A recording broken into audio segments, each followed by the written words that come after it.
todos, sean bienvenidos a otro capítulo de Crónicas de lo Prohibido. En esta ocasión estamos en formato de video, no en vivo, para abordar un caso estremecedor que conmovió a toda la Argentina y trascendió fronteras. Hoy hablaremos del asesinato de Fernando Báez Sosa, un hecho ocurrido en la madrugada del 18 de enero de 2020 en Villa Gesell, Argentina. Prepárense porque este episodio nos toca muy de cerca.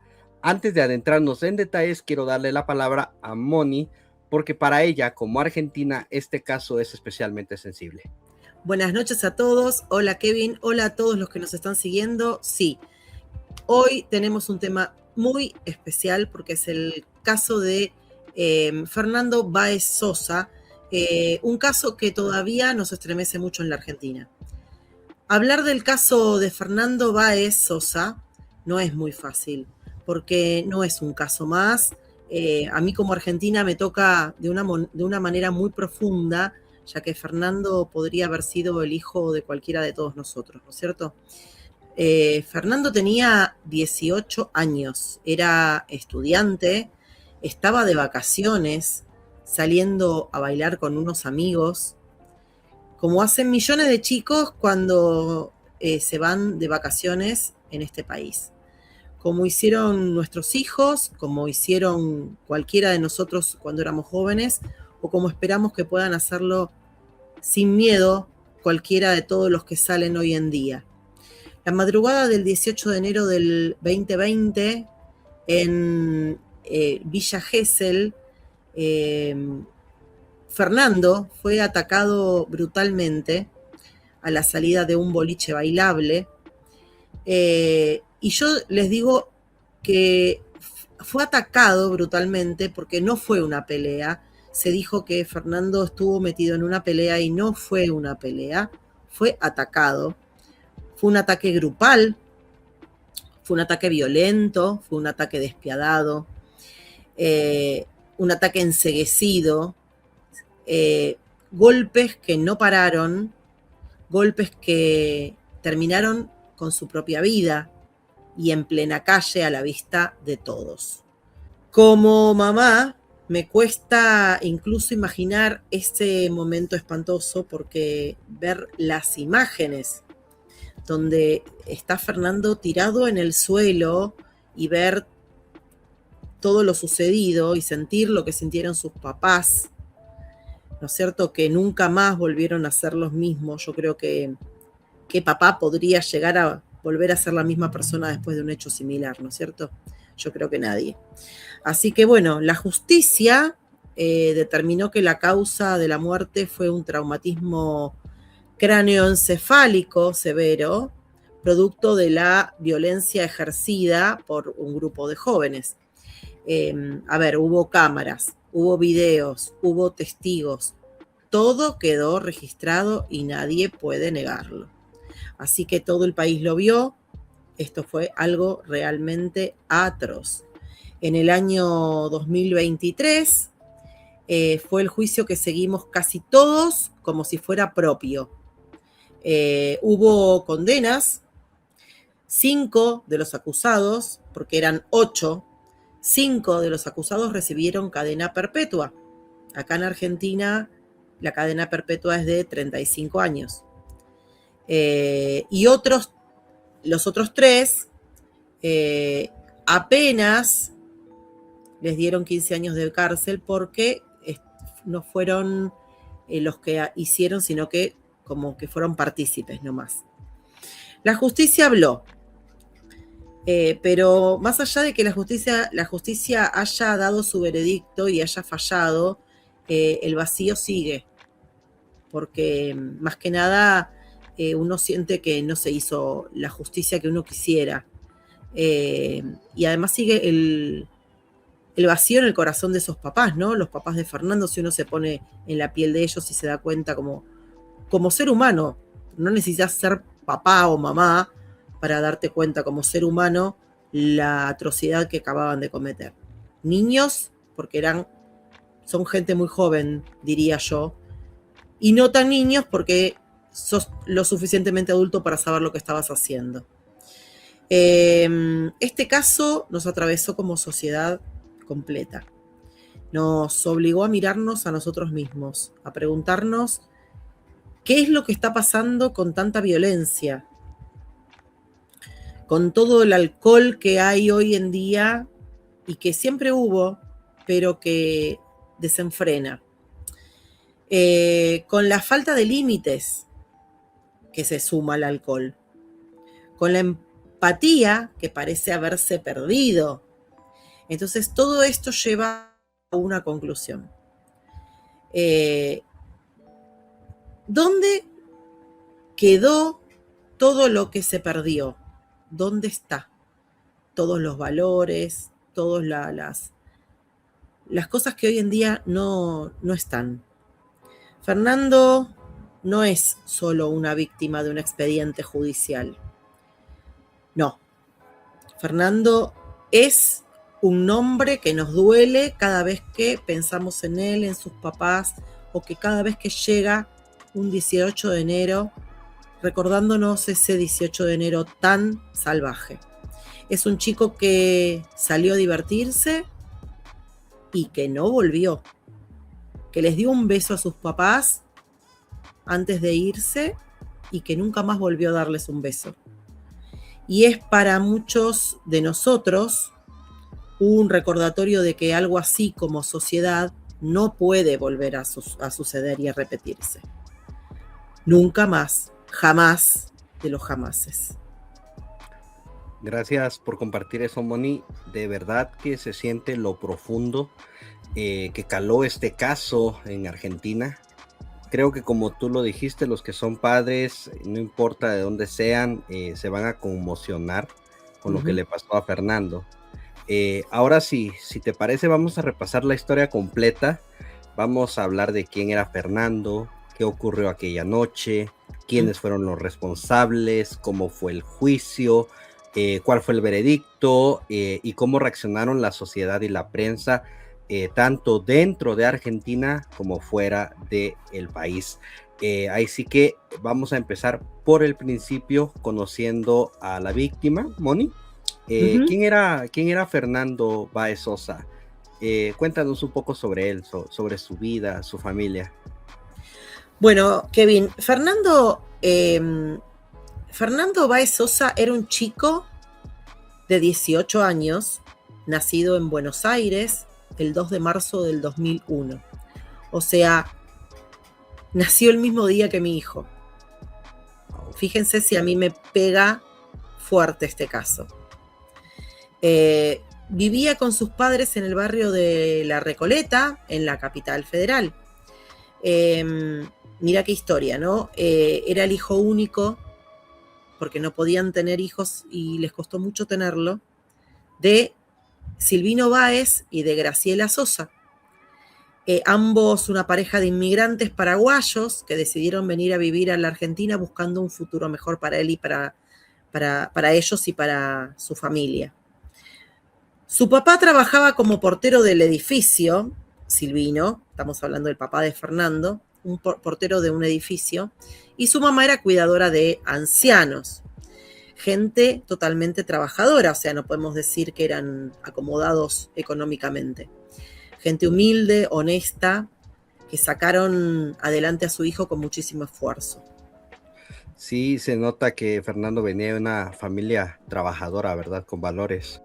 Sí, justamente por la situación económica de la familia, Fernando estudiaba en un colegio privado, Marianistas de Caballito, Colegio Marianistas, gracias a una beca que le otorgaron porque sus papás no podían pagar la cuota. Entonces, como era un buen alumno, dedicado, estudioso, tanto que cuando terminó el secundario en el 2018 decidió seguir la carrera de Derecho. En el 2019 había ingresado a la Universidad de Buenos Aires, la UBA, y completado el ciclo básico de Derecho, de la carrera de Derecho. Tenía toda una vida por delante y sueños que tenía por cumplir. ¿Sabes, Moni, si Fernando tenía algún plan o alguna meta especial como estudiante de Derecho? Mira, su mamá contó alguna vez que Fernando admiraba a un abogado muy famoso acá en Argentina, que se llama Fernando Burlando. Iba 10 meses de novio con Julieta, una chica que también estudiaba Derecho. Creo que, si no me equivoco, la conoció estudiando Derecho. Y estaban de vacaciones juntos en Villa Gesell cuando ocurrió la tragedia. Fernando era, por lo que todos dicen, un chico alegre, solidario, lleno de proyectos, de ideas, muy activo. Sus amigos lo cuentan, lo nombran siempre, que siempre estaba haciendo algo. La sonrisa de Fernando en las fotos y los relatos de sus amigos y sus familiares no dejan de mentir. Digo, era un joven lleno de vida, de sueños. Nada hacía presagiar el horror que vendría más adelante en ese viaje. Creo yo que conocer estos detalles de cómo era él como persona, pues hacen lo que sucedió un poco más, bueno, un poco no, bastante más doloroso, porque pues ante todo tenemos que entender que hablamos de una persona, y en este caso de un joven de 18 años, que era pues una persona, por lo que decían las personas que lo conocían, una persona buena, un buen hijo, querido, con un futuro brillante. Y ahora que sabemos quién era Fernando, pasemos cómo se dieron los hechos aquella noche en Villa Gesell. Perfecto, ok. Bueno, les cuento. A Fernando y a sus amigos les había salido una idea, que era la de irse de vacaciones a Villa Gesell ese verano. Él llegó el jueves 16 de enero del 2020 con un grupo de amigos del colegio y con Julieta, que era su novia. Se alojaron en un hostel de la ciudad balnearia de Villa Gesell y la estaban pasando bien. Estaban divirtiéndose, disfrutando de la playa, de la noche. El sábado 18 de enero, a la madrugada, decidieron salir a bailar a este boliche. Le Brick se llama, un boliche que es muy conocido allá en Gesell, en pleno centro de la ciudad balnearia. ¿Y a qué horas entraron al boliche más o menos, Moni? Bueno, Fernando y sus amigos entraron a Le Brick alrededor de la 1:30 de la madrugada. Acá en Argentina está muy de moda esto de entrar a los boliches muy tarde, hacer una previa antes en la casa de alguien o en algún bar y después entrar a los boliches tarde. Así que los boliches suelen abrir tarde. 1:30 de la mañana entraron. Un rato más tarde, cerca de las 3, llegó otro grupo de jóvenes al mismo boliche. Eran los que después serían sus agresores. Estos chicos, que después supimos que venían de la ciudad de Zárate, eran en total 10 amigos que estaban veraneando todos juntos, también como Fernando con sus amigos, pero ellos por otro lado. Casi todos jugaban al rugby en un club de allá de Zárate, donde ellos vivían. Por eso se los conocía como, y se los conoce como los rugbyers cuando se los nombra. Y te comento algo importante. Había antecedentes, escuchen esto, de que este grupito se había peleado en otros boliches antes, con otros chicos, y que buscaban pleitos. O sea, eran de esta clase de grupitos que les gustaba la pelea, ¿no? Hubo incluso que se cuenta que hubo boliches en los que antes se llevaban mal por problemas de clasismo, que se peleaban por una copa. O sea, no era la primera vez que se metían en problemas por peleas. O sea, siempre había alguna cosita de estas. O sea que ya tenían un comportamiento violento de ser un grupo revoltoso. Pero cuéntanos, Moni, ¿pasó algo dentro del boliche? ¿Hubo algún desencadenante? Claro, sí, justamente. Mira, según se reconstruyó después en el juicio, alrededor de las 4:30 de la mañana, de la madrugada, hubo un incidente adentro del boliche de Le Brick. Hubo empujones, hubo discusión, y en un momento Fernando aparentemente le dio un golpe de puño en el estómago a Máximo Thompson. Y escuchen este nombre que les va a resonar porque Máximo Thompson está marcado como el líder del grupo. Siempre hay un líder y en este caso era Máximo Thompson. Thompson cayó al piso por ese golpe, entonces los guardias de seguridad intervienen. Viene uno de un lado, viene otro del otro y expulsan a Fernando por haber pegado la trompada en el estómago, y también expulsan a Thompson del boliche para calmar las cosas. Ya veo, o sea que ambos grupos fueron sacados. Claro, exacto. Ahora, fíjense la diferencia de actitudes. Fernando aceptó sin chistar esta situación, que lo echaran, salió tranquilo, se fue enfrente a una heladería a tomar un helado con la novia. En cambio, Thompson no, salió muy alterado, furioso, por lo que lo habían echado, porque lo habían sacado. Esto también lo contaron los testigos en el juicio. Así que Fernando estaba calmado y Thompson no estaba calmado. Y por lo que entiendo, Moni, Fernando se quedó cerca del boliche después que lo expulsaron, ¿verdad? Claro, Fernando decidió esperar ahí, nomás cerquita en la vereda enfrente del boliche, que había una heladería.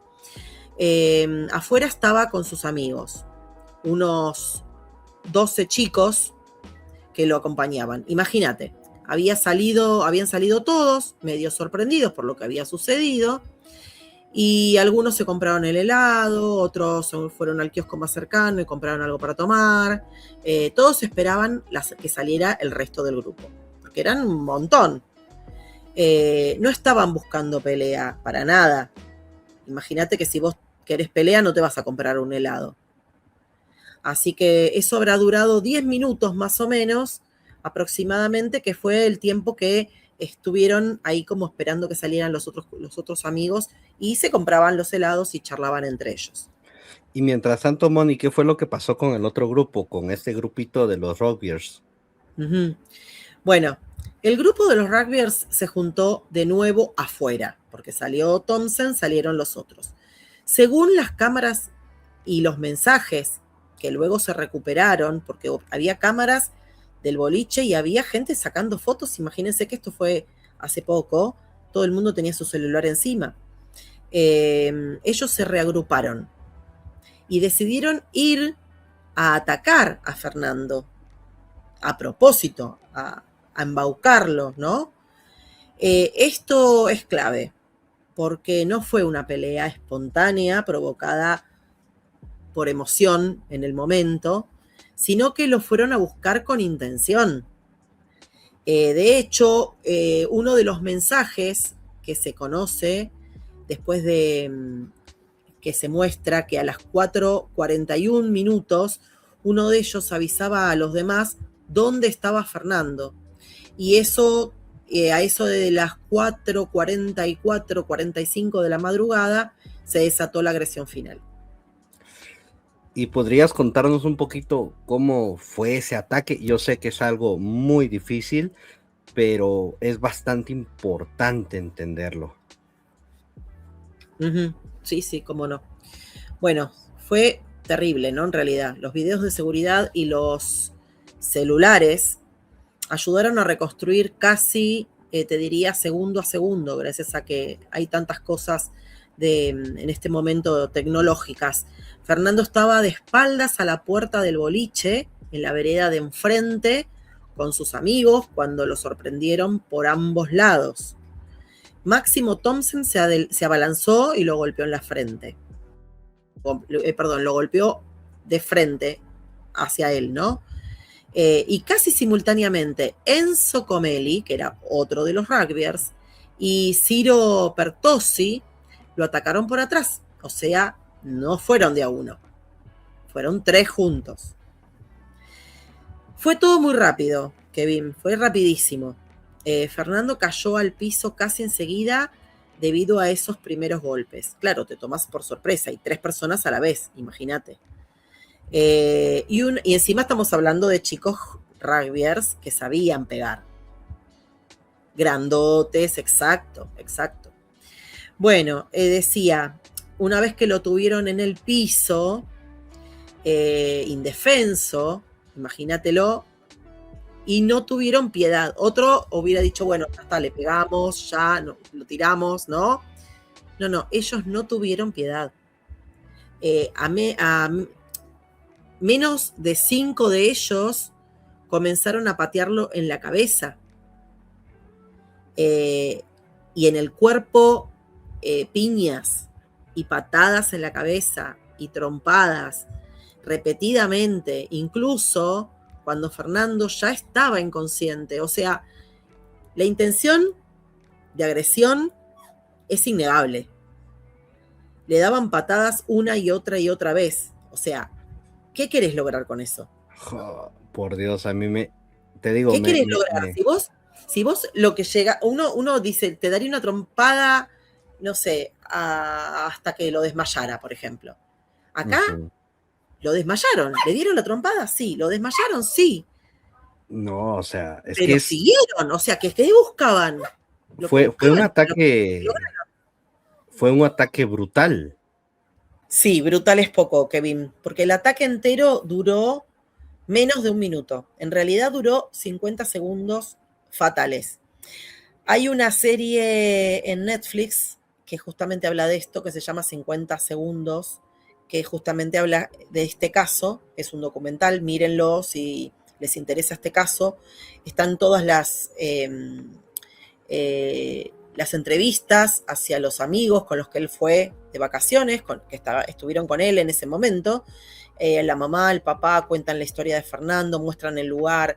Es tremendo, pero la verdad que es muy bueno para que uno tome conciencia de los casos cuando uno los ve en vivo y en directo, ¿no? O por lo menos a las personas que fueron parte de esta historia. Bueno, les decía, este ataque duró 50 segundos, menos de 1 minuto, y este lapso le provocó lesiones tan graves que Fernando falleció. La patota prácticamente le destrozó el cráneo, causándole una hemorragia severa masiva con sus patadas, con sus trompadas y con sus golpes.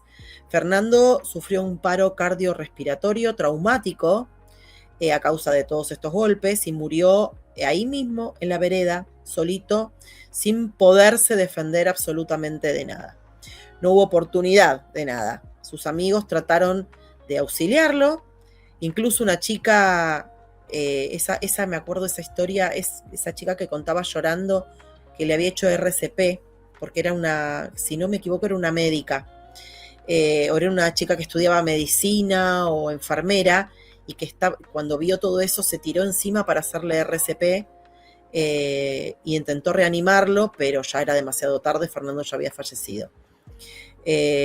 Así que te iba a decir también que los amigos quisieron ayudarlo a Fernando, más allá de que fue muy poco el tiempo que tenían, pero los detuvieron porque mientras unos golpeaban, otros cobardes sostenían a los amigos para que no lo pudieran defender.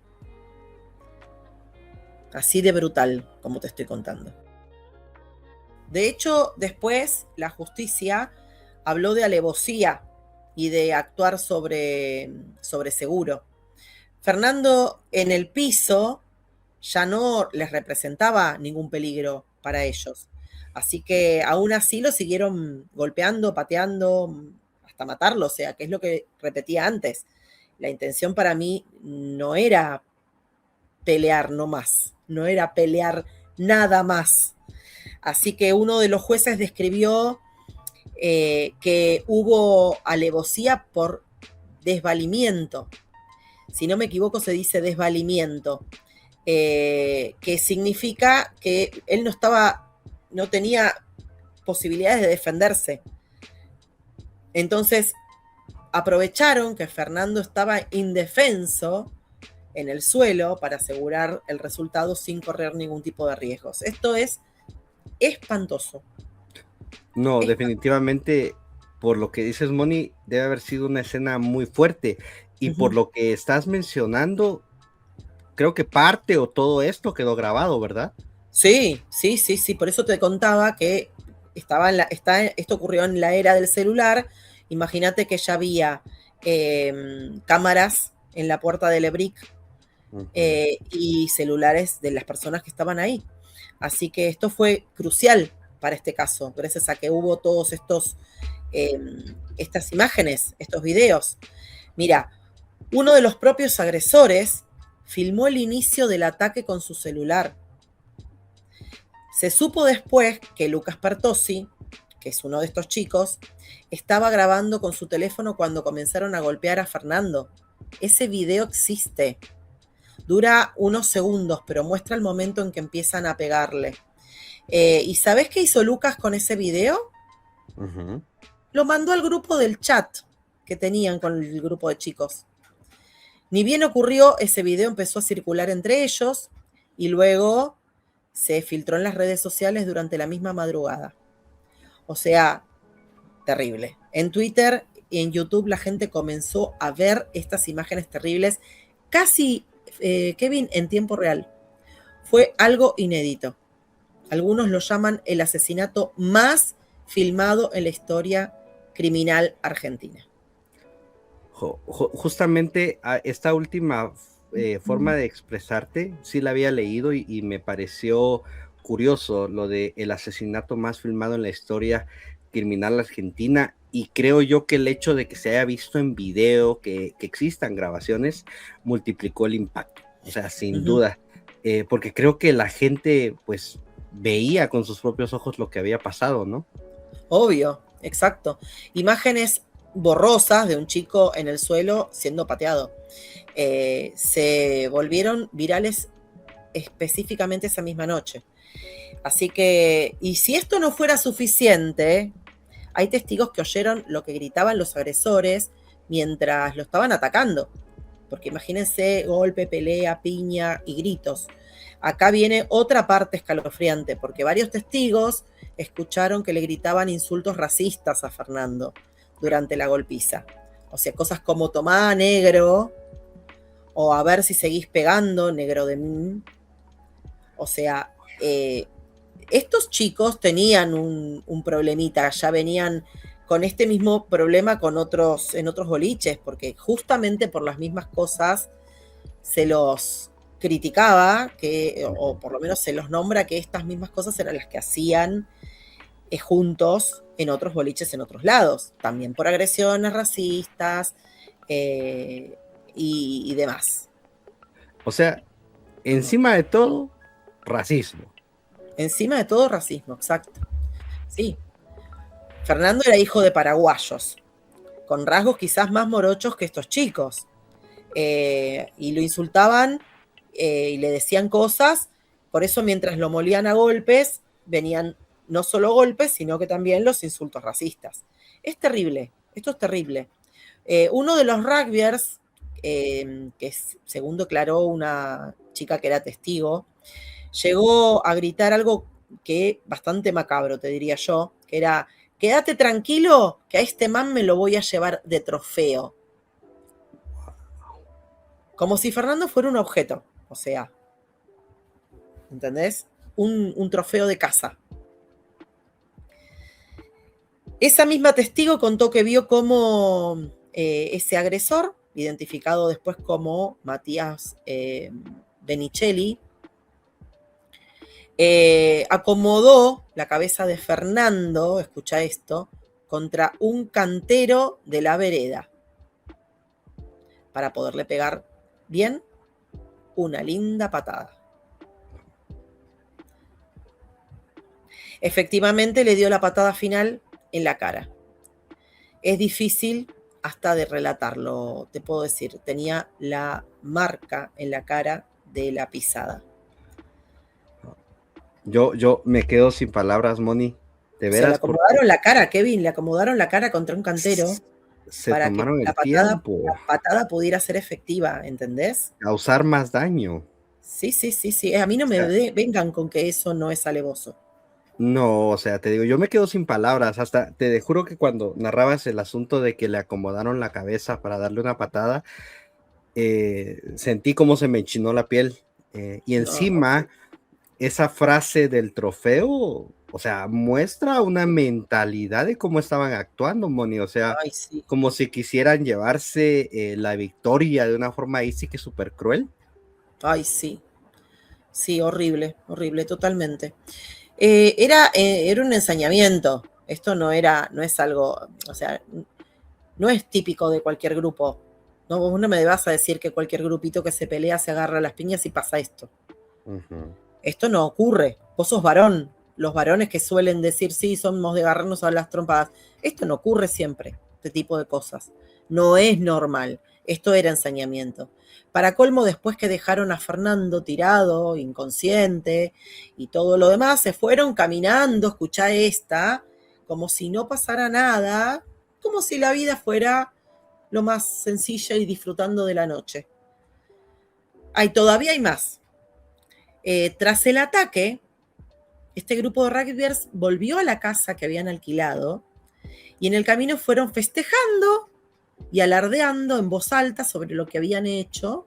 Según contó una empleada de un hotel que los escuchó pasar, ella estaba limpiando, acomodando el hotel, algo de eso era, y escuchó que ellos pasaban, y la testigo dijo que los escuchó gritar cosas celebrando la paliza, como diciendo, ay, mira lo que hicimos, lo cual ayudó a identificar el camino por donde ellos habían ido, porque al poder saber qué es lo que ella decía, lo que ella escuchó, identificamos por qué lugar ellos recorrieron el camino de vuelta a la casa. También se supo que al llegar a la casa donde ellos estaban, se limpiaron la sangre de la ropa e intentaron ocultarla. No, o sea, Ahora se lo ven en uno de los videos pegando a uno, chupándose los dedos, porque tenía sangre. te digo, es que no, es que no solamente intentaron borrar evidencias, o sea, sabían que lo que había hecho no había sido una pelea normal. O Exacto. sea, que querían deshacerse de Quería, las evidencias. exacto, exacto, sí. El que se chupaba los dedos con sangre. Tiraron ropa ensangrentada, incluso ponerle 5:30 de la madrugada, a las 5:30 de la mañana, unos 45 minutos después de que ocurrió este crimen, las cámaras de seguridad los captaron entrando a un McDonald's a comer. Fueron a comer a un McDonald's que estaba ahí cerca de la zona. Fueron a comprar hamburguesas como si no hubiera pasado nada. Imagínate lo que es eso. O sea, qué mente fría y desconectada de la realidad puede hacer algo así. De hecho, como dentro del chat de WhatsApp donde ellos estaban, que tenían entre ellos, se recuperó un mensaje, un mensaje de audio que les mandó Lucas Pertossi a las 4:55 que decía, después de la golpiza, que decía, estoy acá en donde está el pibe. Llamaron a la ambulancia, les dice él, y después les dice, el pibe caducó. O sea, el caducó es como uno dice cuando se vence algo Ujú. que ya Una tiene, lata de algo. caducó. Bueno, esa expresión usó con este chico, caducó. Así en crudo, ¿eh? Así, como te lo cuento. Confirmando entre ellos que Fernando estaba muerto. Y 15 minutos después de ese audio, se sacaron una selfie grupal, todos sonrientes, así muertos de risa, como si no hubiera pasado nada, con los pulgares arriba, como si estuvieran de joda absoluta, cuando en realidad acababan de matar a un chico. Esa foto la tomaron a las 5:11 AM en la casa que ellos alquilaban. Y en ella salen varios de los agresores sonrientes, incluso agregaron en la foto a un tal Pipo que nunca fue identificado del todo. No, Moni, o sea, es que es increíble el nivel de frialdad. Sí, Sabían lo que estaban haciendo, o sea, sacarse una selfie, sabían que no fue una golpiza normal, sabían que habían dejado mínimo, muy, muy lastimado a Fernando. Era lo sí. mínimo que podían hacer. Ellos sabían que Fernando no se levantó después de que lo golpearon. Y confirma esa expresión que tú dices, el pibe caducó. O Mm, sea, sabían perfectamente cuál había sido el resultado de las acciones, o sea, sabían muy bien lo que habían hecho. totalmente, o totalmente. Fíjate la falta de empatía, ¿no? La falta de la frialdad de todo. La atención mediática después recalcó justamente eso, la insensibilidad y el cinismo con el que actuaron. Como si ellos estuvieran como acostumbrados a esto, ¿no? Como si a ellos el tema de la muerte y la vida los pasara por arriba, como si fuera algo Ujú. totalmente, no sé. Mira, en ese chat que tenían a las 5:48, menos de una hora después del crimen, Máximo Thompson manda una foto desde el McDonald's donde habían ido a comer, como para armar una coartada, o sea que sabían lo que estaban Ujú. haciendo también, de que estaban comiendo todos tranquilos y así como así. Y uno de ellos escribe al rato, vengan a la casa que ya volvimos con Pipo, o sea, organizándose como si nada, ¿no? Como si esto fuera, no hubiera pasado nada. Incluso hay mensajes de otros de los chicos, Juan Guarino, que es otro de los chicos que luego no fue acusado ese chico, diciéndole a su novia, esta noche fue rara, le dijo, no me siento muy bien, tratando de digerir lo que pasó. Y la chica le preguntó preocupada si ellos fueron los de la pelea que mataron a alguien. Mira vos qué perspicaz la chica. O sea, todos sabían que había un grupo de rugbyers que habían matado a un pibe a golpes. La noticia corrió rápido. Y esta chica tuvo su duda de que podía haber sido ellos, podían haber sido ellos. Primero, creo yo que porque tenían esa característica. Y segundo, que coincidía todo los demás ejes, ¿no es cierto? Exactamente, o sea, no preguntó en balde, o sea, el asunto Exacto.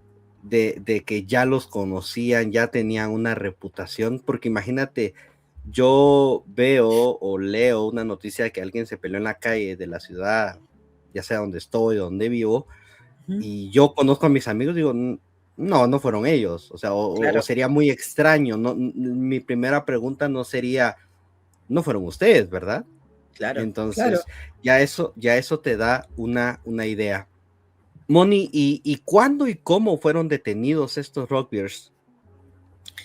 Bueno, te cuento, la policía bonaerense de la provincia de Buenos Aires actuó ese mismo día a las 10:30 de la mañana del 18 de enero, apenas horas después, porque detuvieron a varios de los rugbyers en la casa donde habían estado alojándose.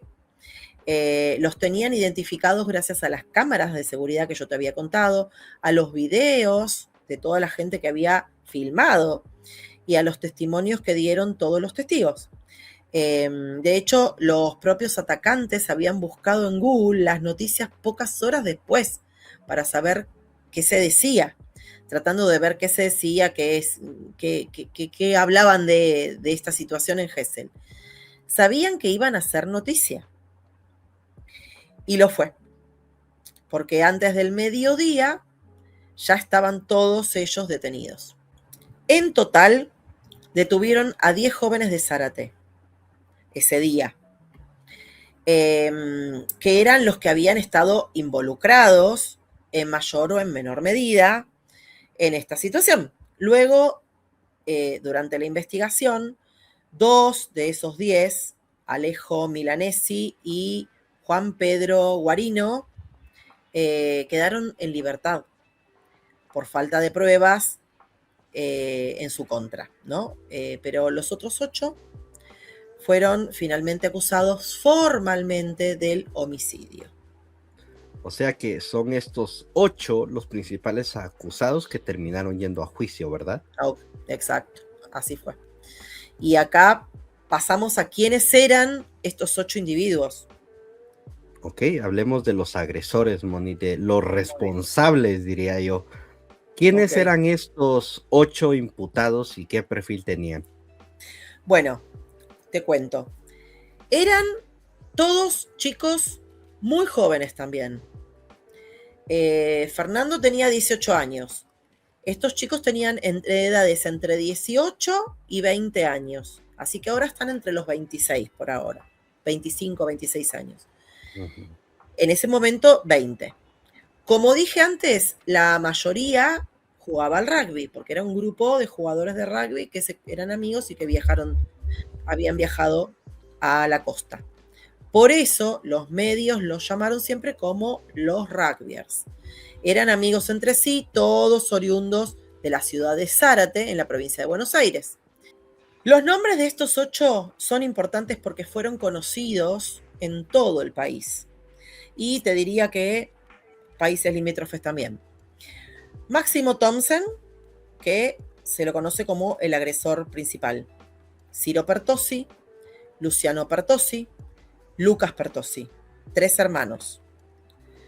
Enzo Comelli, Matías Benicelli, Blas Sinali y Ayrton Violas.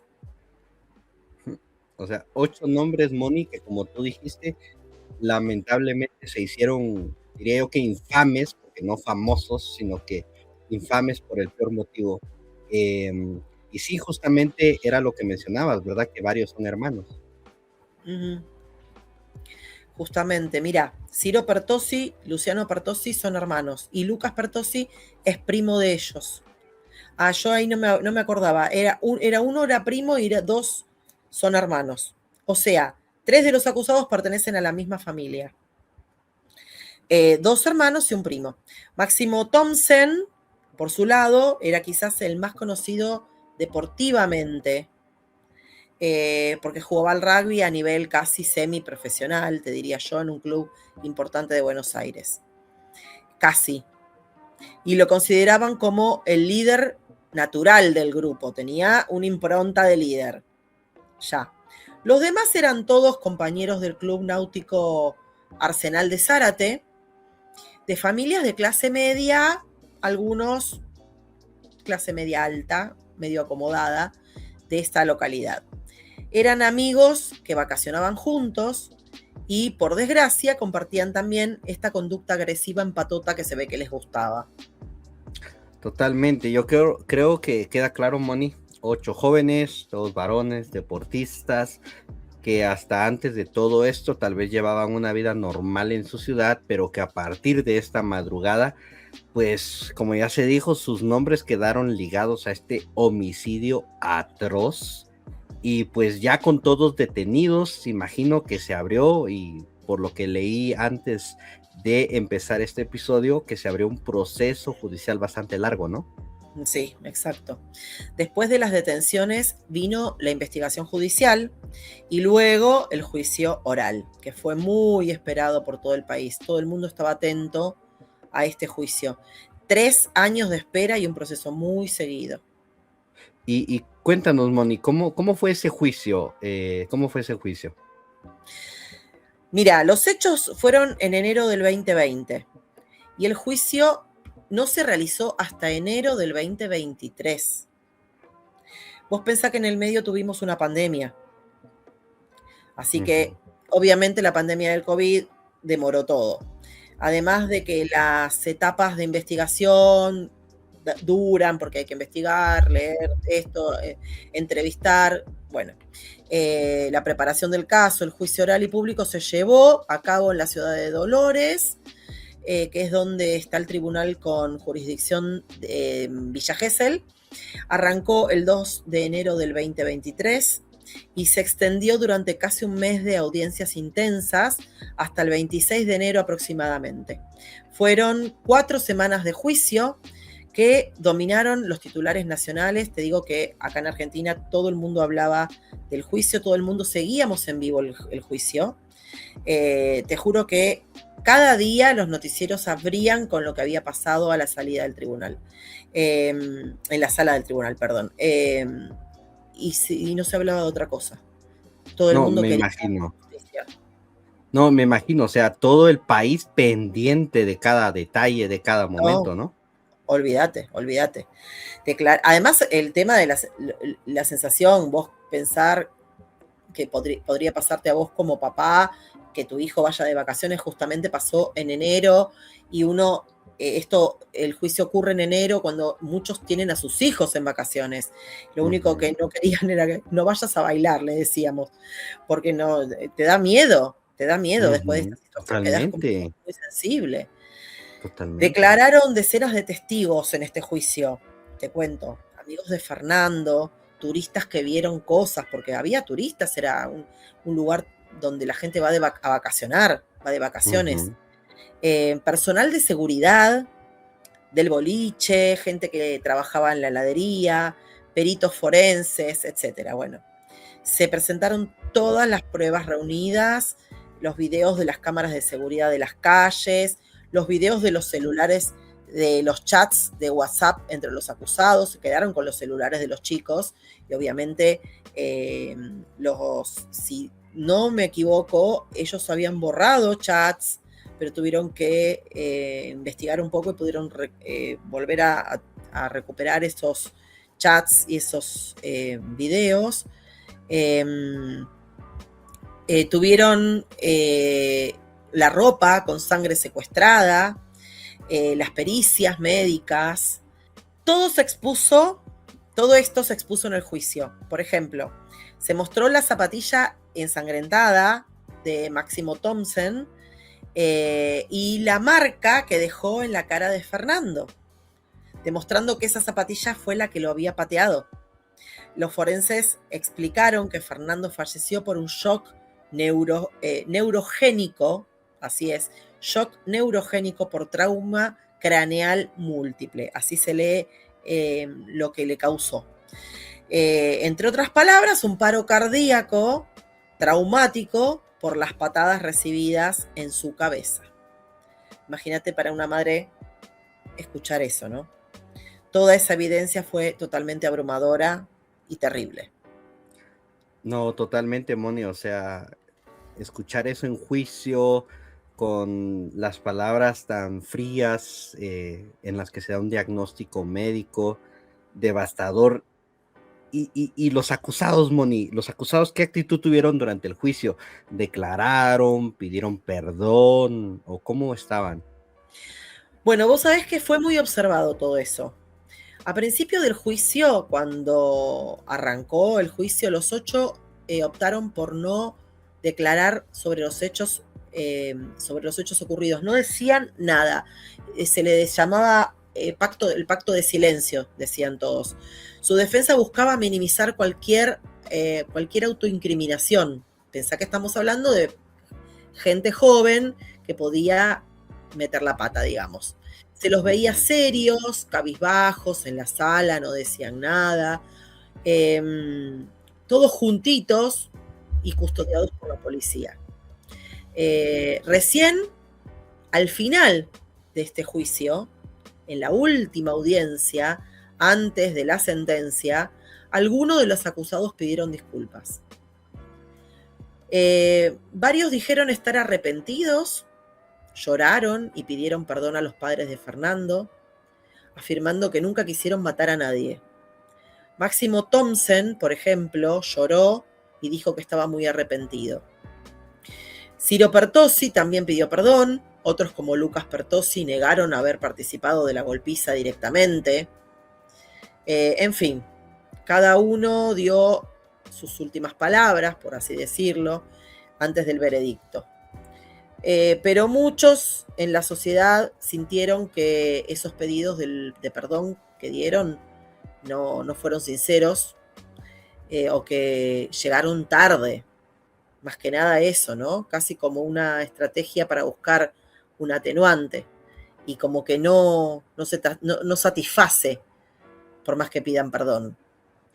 No, definitivamente, Moni, es difícil, creo yo, no solo para el público, sino que también para la familia, creer en su arrepentimiento después de ver todo lo que hicieron. Tal cual, tal cual. Y de hecho, los padres de Fernando, que estuvieron presentes todos los santos días del juicio, no se perdieron un solo día, vieron cara a cara a los acusados. ¿Sabés lo que es eso? Dijeron públicamente que no les creyeron, que sintieron esas disculpas como vacías. Graciela, la mamá de Fernando, contó que los vio hasta reírse entre ellos durante el juicio en algunos momentos y que eso lo molestó mucho, obviamente. Le tiene que caer con una patada en la panza. Fue un ambiente muy cargado emocionalmente, te diría. Imagínate cuando mostraron los videos de la agresión en la sala. Estaban los padres de Fernando presentes. Tenían que revivir eso. Fue durísimo. Fue durísimo. El país entero estaba con el corazón en un puño siguiendo las alternativas. Y me imagino, Moni, el alivio cuando por fin llegó el día del veredicto, ¿no? Bueno, el 6 de febrero, perdón, no de marzo, el 6 de febrero del 2023 se dio a conocer entonces el veredicto final del tribunal. Esa mañana en Dolores estaban los medios de comunicación, repleto de gente. Había gente que viajó simplemente para hacer vigilia fuera del juzgado, esperando escuchar la sentencia. O sea, mira qué comprometido que estaba la Argentina en sí, que viajaban exclusivamente para poder estar presentes en el día del veredicto. Y Moni, ¿podrías contarnos qué decidió la justicia? ¿Cuál fue el resultado del juicio? Bueno, les cuento.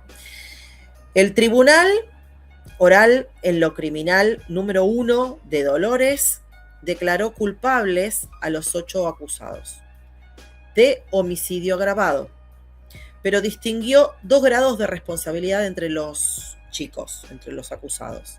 Determinaron que 5 de los jóvenes fueron los coautores directos del homicidio doblemente agravado, por alevosía y por el concurso premeditado de los 2. Esos 5 recibieron la pena de prisión perpetua, es decir, cadena perpetua efectiva. ¿Y quiénes son esos 5 principales, Moni? Exacto, esos 5 fueron Máximo Thompson, Ciro Pertossi, Luciano Pertossi, Enzo Comelli, Matías Benicelli. A ellos los jueces fueron los que señalaron como los que ejercieron o ejecutaron la mayoría de los golpes fatales, los que mataron a Fernando básicamente. Luego, para los otros 3 acusados restantes, consideraron que actuaron como partícipes secundarios del hecho. O sea, estos 3 que quedaron afuera, o sea, no afuera, pero que no fueron los culpables absolutos, estos 3 son Lucas Pertossi, Blas Sinali y Ayrton Violás, y cada uno de ellos les dieron 15 años de prisión. Entiendo, Moni. ¿Y sabes por qué fue la diferencia? ¿Por qué para algunos fue perpetua y para otros 15 años? Claro, porque el tribunal evaluó que no todos golpearon directamente a Fernando en la cabeza. Los que recibieron perpetua fueron identificados como quienes efectivamente le habían dado patadas, golpes, los golpes mortales, etcétera, ¿no? Los coautores, digamos. En cambio, los otros 3 participaron agrediendo a los amigos de Fernando o estaban en la escena apoyando, pero sin dar las patadas finales a la víctima, por eso los consideraron partícipes secundarios. De estos que yo te conté que detenían a los otros para que no los fueran a ayudar, etc. En la sentencia está todo detallado. Hablan de quiénes son los que quedaron filmando, pegándole a quién, de las huellas de sangre en la ropa de cada uno, etcétera, etcétera. Por ejemplo, a Lucas Pertossi lo vieron más filmando que pegando patadas. A Sinali lo vieron más pegando, pero quizás no lo vieron con la patada final. Y a Violás, por ejemplo, lo vieron incitando, pero sin contacto directo. O sea, como que Violás ni siquiera lo vieron pegando. Incitaba, pero no pegaba. Entonces el tribunal hizo esa distinción. Como que no todos tenían la misma culpabilidad. Comprendo. Igual son condenas severas, ¿no? Porque perpetua en Argentina son al menos 35 años de cárcel, si no me equivoco. Y pues 15 años sí es bastante tiempo para una persona tan joven, ¿no? Sí, imagínate. 15 años, sí, y son condenas fuertes acordes a la gravedad del hecho. 5 perpetuas y 3 apenas de 15 años. Así que, bueno, es histórico, te digo, porque para un caso de riña o violencia entre jóvenes, esto normalmente no se da. No recuerdo un precedente así, y fue unánime. Los 3 jueces coincidieron plenamente. ¿Y hubo alguna reacción inmediata, Moni, en la sala del juicio al momento de escuchar la sentencia? Exacto, sí. Bueno, pasó algo dramático. Apenas la secretaria empezó a leer las condenas, Máximo Thomsen, el principal acusado, cayó en el banquillo. Cayó redondo al piso y tuvieron que asistirlo ahí mismo.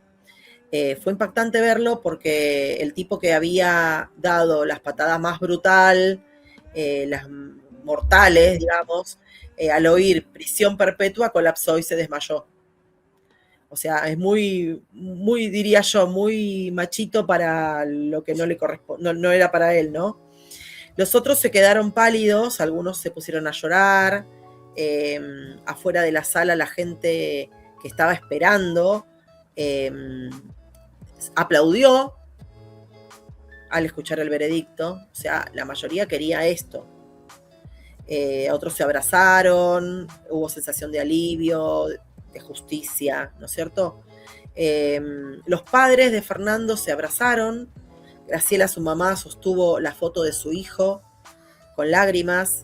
Fue muy emotivo porque, aunque también dijeron luego que no hay satisfacción plena, porque nada les va a devolver a su hijo. Justicia es lo mínimo, dijeron.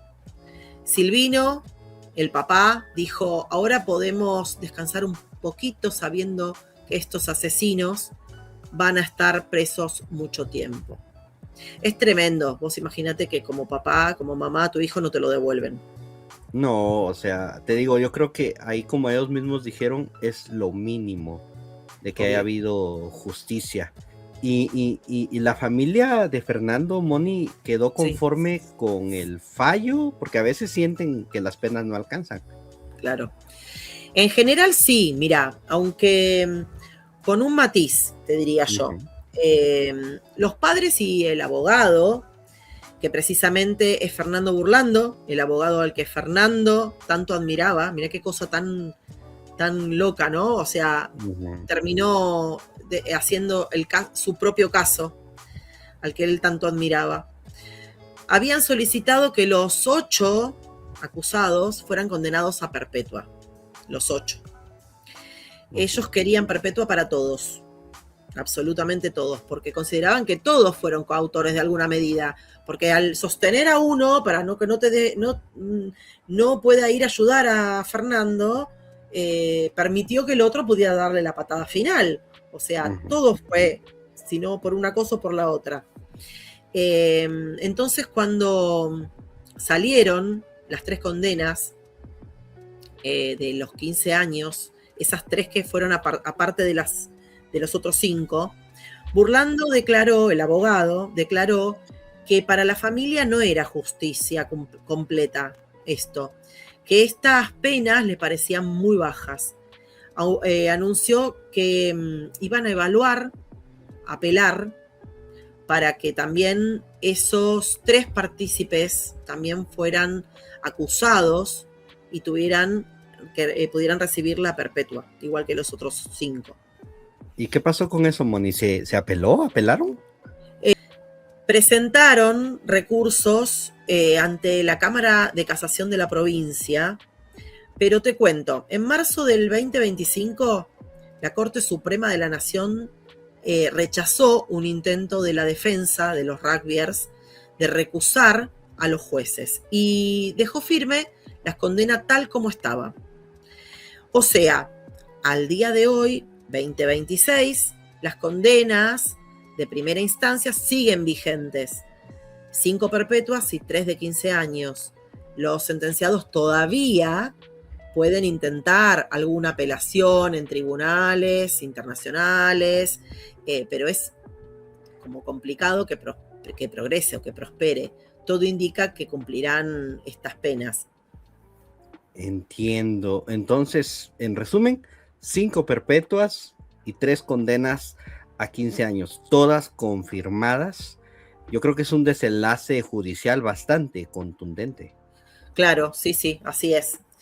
Fue un momento de cierto alivio para la sociedad y sobre todo para los papás de Fernando, que lucharon incansablemente por la justicia. Aunque como dijo la mamá en un momento, la justicia trae algo de paz, pero el vacío sigue. El vacío de no tener a Fernando nunca no la va a llenar, porque no está Fernando. Por más condena que haya, Fernando no vuelve. Totalmente. No importa, pudieron haberles dado 1000 años y eso no trae de regreso a Fernando. Ahora, más allá de la sentencia, Moni, este caso sabemos que generó un impacto enorme en la sociedad. Vamos a hablar cómo reaccionó la gente, cómo reaccionó la prensa y también cómo se reaccionó fuera de Argentina. Moni, cuéntanos primero cómo reaccionó la sociedad argentina ante este caso, porque yo estoy viendo aquí que imágenes donde pues se hicieron hasta más justicia. La reacción fue inmediata y masiva, te cuento. Te diría que este crimen sacudió la Argentina entera. La sacudió desde el primer día. Realmente fue especial. Horas después de lo ocurrido, cuando el caso ya estaba en todos los noticieros, comenzó a gestarse un movimiento de solidaridad, de indignación impresionante. Porque las personas, miles de personas, se volcaron a las redes sociales pidiendo justicia y muy pronto todo esto se trasladó a las calles. Mira, te cuento, un mes después del asesinato de Fernando, o sea, para el 18 de febrero más o menos del 2020, se organizó una convocatoria nacional con epicentro frente al Congreso de la Nación, acá en Buenos Aires. Fue una marcha multitudinaria para repudiar el asesinato de Fernando y exigir justicia. Los papás de Fernando estuvieron ahí rodeados de todo el cariño de la gente. Ese día todo el país dijo: nunca más una agresión como esta. Había carteles con la cara de Fernando, fotos de él sonriente y la palabra justicia bien, bien grande. Esa imagen que mostramos es una de esas marchas, una manifestante levantando una carta que dice justicia por Fernando. Es muy fuerte, porque ves el dolor convertido en un pedido de cambio. Totalmente, Moni. Y yo veo que este caso, por lo que veo en las imágenes, generó un duelo colectivo, ¿no? Como que todo el mundo en Argentina lo sintió propio. Totalmente. Fernando se convirtió en el hijo de todos. En cierto sentido, nos dolió. La sociedad se vio reflejada en esta situación. Cualquiera de nuestros hijos podría haber estado en el lugar de Fernando. Podía haber salido a bailar. Cualquiera de nuestros hijos le podía haber pasado esto. Hubo vigilias, hubo misas en su memoria. Todos, de una forma u otra, rezábamos por el alma de Fernando. Había campañas de concientización. Cada aniversario del hecho, o sea, los 18 de enero de cada año, se realizan actos y ceremonias en Villa Gesell y en Buenos Aires también. En Villa Gesell, frente al boliche de la Ebrick, justo donde ocurrió esto, que se cerró después de todo esto, cuento, armaron un santuario, te cuento, con fotos de Fernando, velas, flores, rosarios. La gente dejaba mensajes. Es algo muy conmovedor, la verdad, muy conmovedor. La ciudad de Villa Gesell quedó totalmente marcada para siempre. Ahora como que el Villa Gesell igual muerte de Fernando, digamos. De hecho, mucha gente viaja a Gesell y dice que hubo un antes y un después de ese momento. Gesell es distinto después de que Fernando murió. Este crimen de la vida nocturna de Gesell cambió totalmente a la gente y al pueblo. Algunos vecinos cuentan que después de aquello que ha ocurrido, bajó la cantidad de jóvenes que iban de vacaciones a Gesell. Claro, es lógico. O al menos se acabó cierta impunidad en la noche. Imagínate, un lugar turístico que de pronto se asocia con esta tragedia. No quiere ir nadie. No, es algo bastante lógico que nadie quiera visitar el lugar. Y cuéntanos, Moni, ¿cómo cubrió la prensa argentina este caso? Bueno, te cuento que la prensa le dio una cobertura gigantesca desde el primer momento, desde el día 1. Al comienzo todos los medios titularon con lo del crimen de los rugbyers o el asesinato en Villa Gesell o la muerte de Fernando, ¿no? Hubo un debate en la prensa por si se estaba estigmatizando a los rugbyers como deporte violento. Se hablaba mucho de si los rugbyers eran deportistas violentos. O sea, los formaba la violencia el deporte. Todos los implicados jugaban al rugby. Programas de televisión hicieron especiales. Se discutió mucho sobre la cultura de la noche, del alcohol, la violencia en manada, o sea, todo esto también hablaban del racismo, del clasismo, que subyace en este tipo de agresiones, ¿no es cierto? Por eso que no escapó a nadie que Fernando era de origen humilde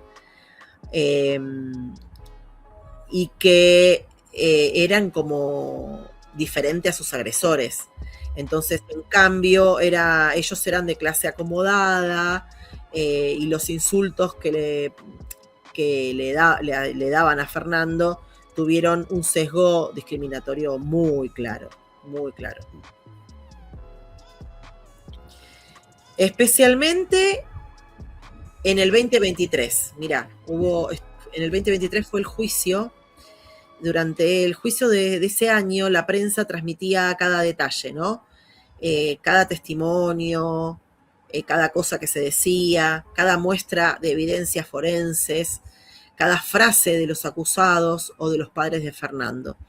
Eran noticia todos los días en la apertura de cada programa. Creo que eso también generó un intenso debate público, ¿viste? Porque nos miramos en el espejo como sociedad y no nos gustó lo que vimos. Programas de opinión, columnas en diarios, todos se hacían la misma pregunta. ¿Cómo puede ser que 8 chicos totalmente normales, entre comillas, ¿no? Hayan cometido tal atrocidad? ¿En qué fallamos como sociedad para que pase algo de este calibre, algo así? Se discutía sobre la crianza, sobre los valores, sobre la impunidad, sobre lo que ciertos grupos de jóvenes suelen manejar, sobre la falta de empatía, sobre las ideas de masculinidad violenta que hay. Bueno, se hablaba de todo, un poquito de todo, era una ensalada de temas, pero todo apuntaba a la violencia. Totalmente, yo recuerdo, Moni, haber leído desde afuera artículos que hablaban de esto, incluso porque llegó hasta los medios internacionales. Te cuento que, por ejemplo, The Guardian del Reino Unido publicó un artículo titulando que esta golpiza fatal reveló el sesgo racista en Argentina. Y como tú nos comentabas, mencionaban que algunos agresores le gritaron negro de M al golpearlo, y esto pues habría un debate sobre el racismo negado en el país. Al Jazeera, o sea, imagínate el medio Al Jazeera de Medio Oriente, también informó sobre el caso y señaló que la muerte de Fernando desató discusiones, como tú ya nos comentabas, sobre el rol del racismo y la clase social en la sociedad argentina. O sea, no fue algo solo de Argentina. El mundo miró este caso primero con horror, con asombro y también con análisis social. Tal cual. Sí, como te dije antes, no fue algo que impactó en Argentina solamente. En Paraguay, por ejemplo, te cuento, en donde habían nacido los papás, porque son paraguayos, los papás de Fernando, digo, la opinión pública también quedó muy conmovida. Allá Fernando era el hijo de compatriotas y había mucho sentimiento de pena e indignación compartida con Argentina. Entonces tocaba Argentina, tocaba Paraguay, tocó un montón. ¿Podés creer que hasta el Papa Francisco les envió una carta a los papás de Fernando solidarizándose, porque también el Papa era argentino, el Papa Francisco, y siguió la noticia? Y recientemente Netflix lanzó una serie, que yo creo que les había dicho, lanzó una serie documental titulada 50 segundos sobre este caso, que reconstruye con entrevistas y material de archivo lo ocurrido esa noche. Esto demuestra el interés global que hubo sobre el caso de Fernando. El caso Fernando Báez Sosa trascendió, pasó de los límites de Villa Gesell, de la Argentina, te diría yo, se volvió emblemático de algo más grande.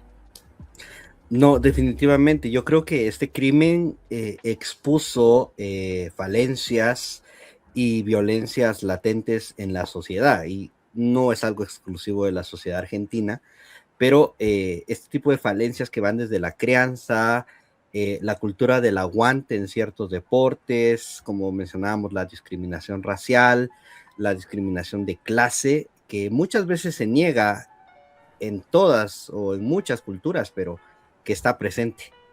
Oh, ya lo creo. Así es. De hecho, el Instituto Nacional contra la Discriminación, el INADI, acá en Argentina, en el aniversario de los 2 años del hecho, publicó un texto fuerte diciendo, las palabras eran: el racismo en Argentina existe y mata, refiriéndose directamente al caso de Fernando.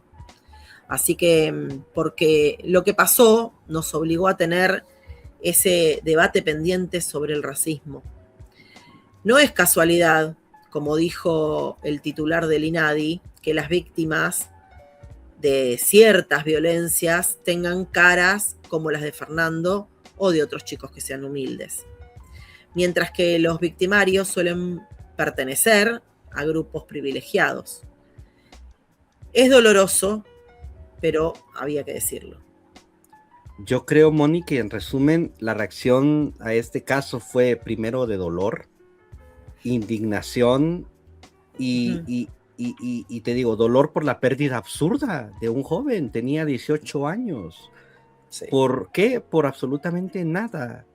Indignación contra los responsables, contra una violencia que, como tú decías, no debería existir.